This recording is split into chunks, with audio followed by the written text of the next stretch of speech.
Hi, welcome to the Albion Yard YouTube channel. This is a further look at the makeover for the Bachmann Standard Class 5. If you enjoyed the presentation, please share, subscribe and like. This presentation we're going to be looking at the locomotive and the modifications we're going to be doing to it. I have here components from Alan Gibson. You can see there's the package here, which is the standard Bachmann detailing pack. I've got coupling rods here. These are etched, and what I'm going to do is, you can see we've got the fluted rods there in the middle, those with the sort of the double lines. Those should be on the first 50 locomotives. So what I'm going to do is I'm going to endeavour to overlay them on there and solder them. The reason I'm going to overlay them is because the bosses here are actually too small to accommodate the Bachmann crank pins here. So it makes sense to see whether I can overlay them, because otherwise it means changing the wheels, which will be a bit of a pain in the bum, which I don't want to do. Also here we can see I've got the speedo drive. This goes on the locomotive from here to here. There's also a white metal casting for an AWS box. That goes underneath the cab in this gap here. Smoke box door darts. Those go on the very front of the locomotive, so there's two of them in here. We only need one per locomotive, and they will replace this on the front. The chimney on the locomotive on the model is not bad, but I think it could be improved. So I've got a lost wax casting here, again out of the Alan Gibson range, and this I'll replace. And the final touch is going to be these bogie wheels for the locomotive. Standard 3'9" Stanier style, and they will improve the look of the Bachmann originals. So those are the next sections we're going to be doing on the makeover, and I hope you enjoy it. So in this next step then we'll do the quick conversion, which is going to be the bogie wheels, and we'll be using a back-to-back gauge, which is this simple right angle piece of metal here. It's another Alan Gibson product, and it's a 14.5mm universal 00 gauge back to back. How does it work? Well, if we take a look at these wagon wheels, what we need to do is we need to measure from here to here, and this gauge does that exactly for us. So if we pop the wheel set onto the gauge, we can see there's no movement fore and aft. I can't move it this way or that way. It sits nicely into this V here, and that tells us that wheel set is gauged correctly. So when we look at the bogie wheels, we'll be doing the same test with this same gauge, and that will tell us that we've set the wheels up correctly. The first thing I'm going to do with the bogie conversion is remove the coupling. I'm not going to use that anyway. I'm going to go to screw link couplings. So I'll just pull that out, put that to one side. Looking underneath the loco, we can see that the two axles on the bogie are just pressing, literally. So a little bit of gentle persuasion on it, and you can hear that click. And there they are. That's the first one out. And all we'll do is assemble the Alan Gibson wheels to make the same sort of assembly and pop them back in. So what do we get with the Alan Gibson wheel set? Well, as you can see here, we've got the two wheels and three axles, and this is them unpackaged. We don't need to do anything with the wheels. We need to select the right axle, however. We're going to be making a set of internal bearing wheels, like these, which came from the actual model that we took off earlier in the demonstration. So the axle that we don't need is this one. This is a pinpoint axle. It will work for both gauges, so if you're doing an EM conversion you can use this as well. Now you use this where your axles go into axle boxes either end. So if we look at the tender, this is where you would use a pinpoint axle so that it then goes into either axle box on either side, this one and this one. In terms of the axles that we're left with, we've got the two parallel ended axles. We've got the short one here, which is the 00 version, and the long one, which is the EM. So we'll get rid of the EM, and this is the one we're going to be concentrating on. So now we come to fitting the axle into the wheel. The axle goes in from the rear of the wheel. It's an interference fit, and you will feel it start to go in, and you can see this one has gone in. It's not gone right the way through the axle. Don't push it all the way through to start with. Rotating it, we can see that that is pretty much square. So the next thing to do is to get the opposite end on.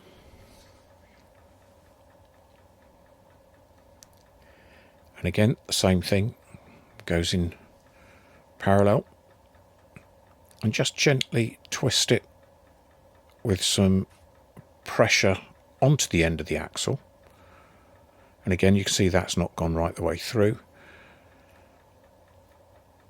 Spinning it. Again, that's pretty tight.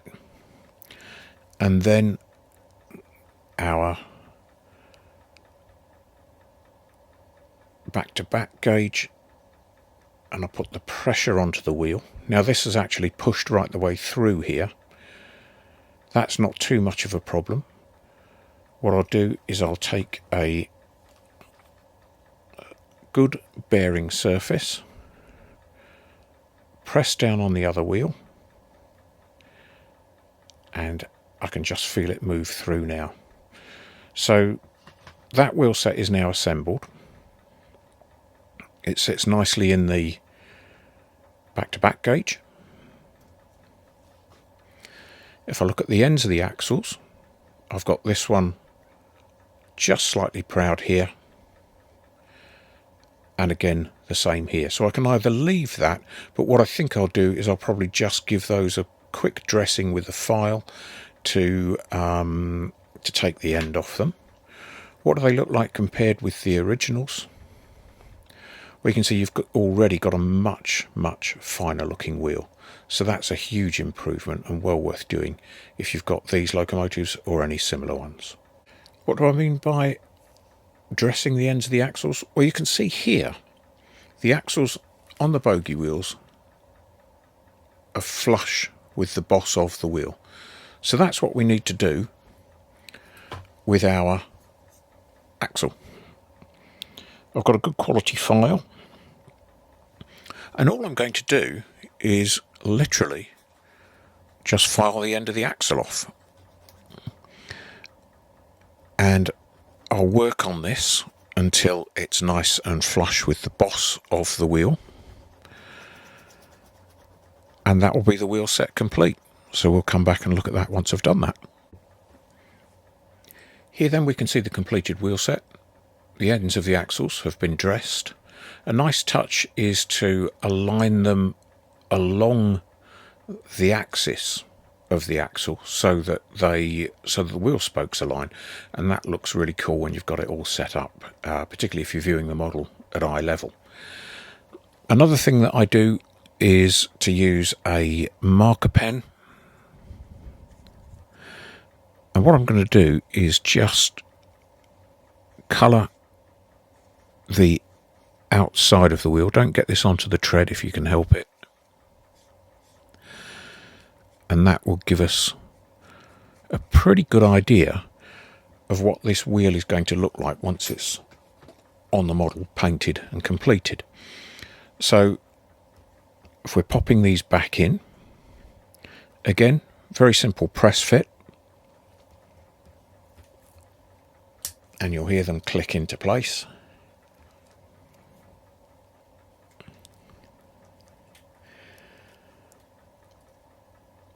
and that is what they look like. So you can see you've already got a much finer appearance on that wheel set.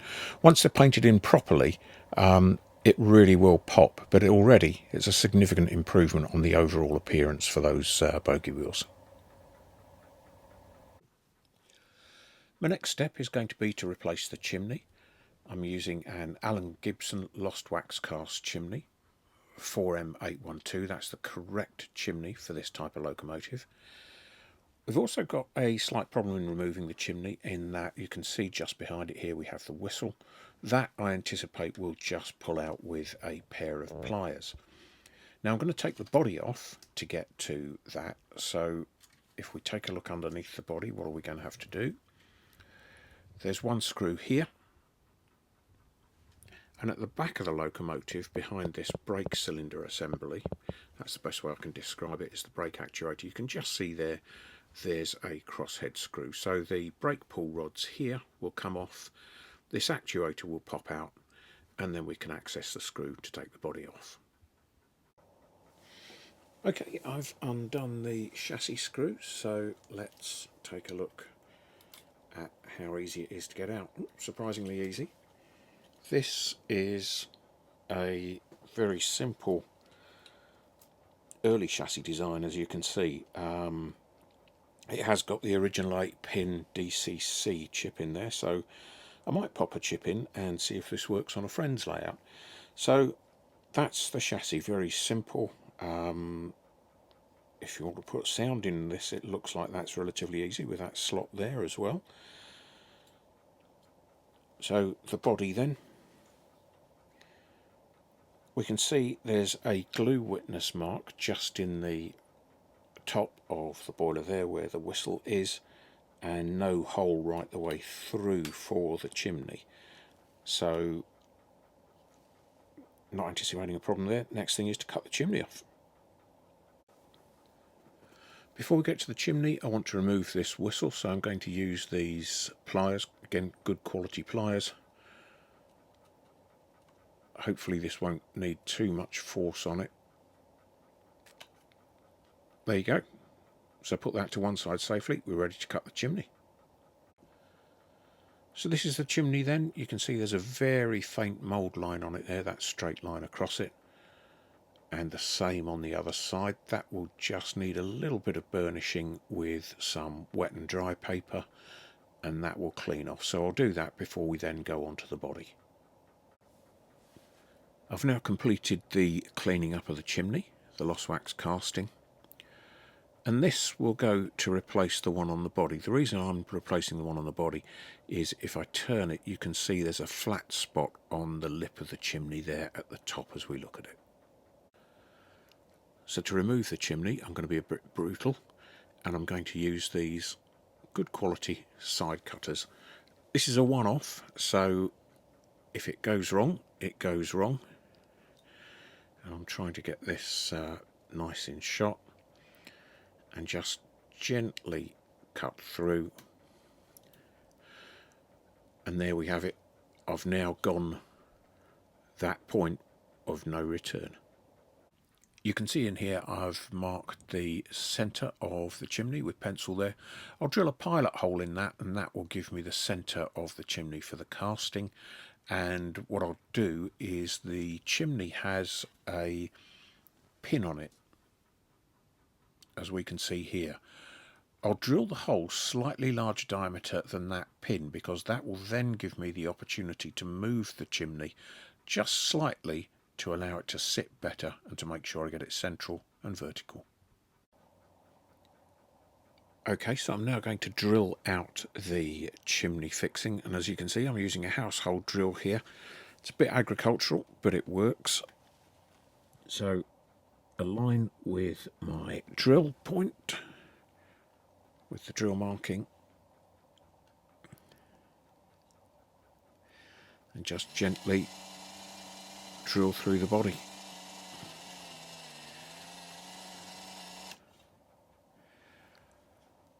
And there's the hole. It's slightly off centre, as you can see, but that's not going to be a problem because I'm going to enlarge it in due course so that I can get a correct fit for the chimney. Our next step then is to reduce the residue of the chimney, and to start I'm going to be using, again, quite a brutal tool.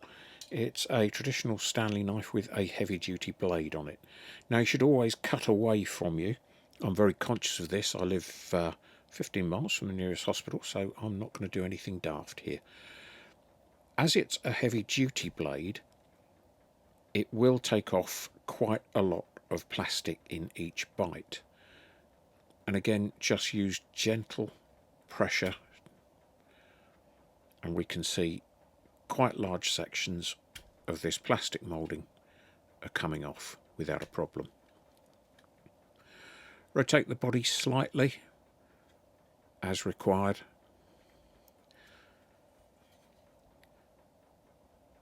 And very quickly we can get down to the overall shape of the boiler, which is what we want to do. We're very nearly there. You can see with the craft knife I've got it down to almost the boiler diameter. Now I need to do a little bit more work with the knives to get that right. And we'll take a look at it from the other side. And again you can see I've got a fairly consistent height with the cutting. So it just needs time and a little bit of effort. Don't rush this part, otherwise you'll be damaging more than you need to. I need to re-drill that hole or make that hole for the chimney bigger. We'll do that shortly. But again, a little bit more cutting away and then we'll get on to the filing.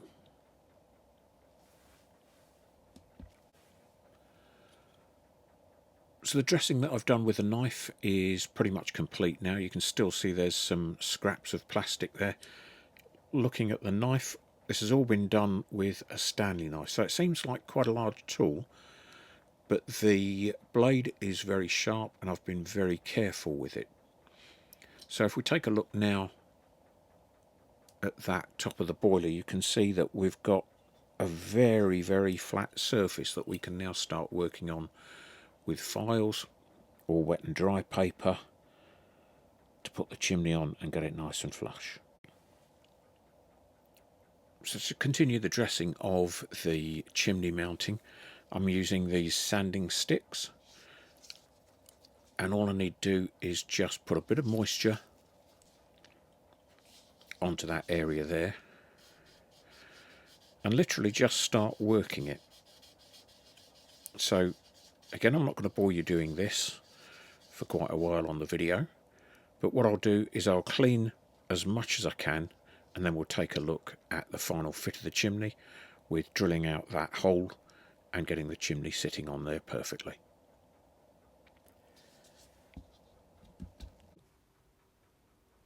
We're almost complete with the dressing using these filing sticks, and if I give a quick wipe here,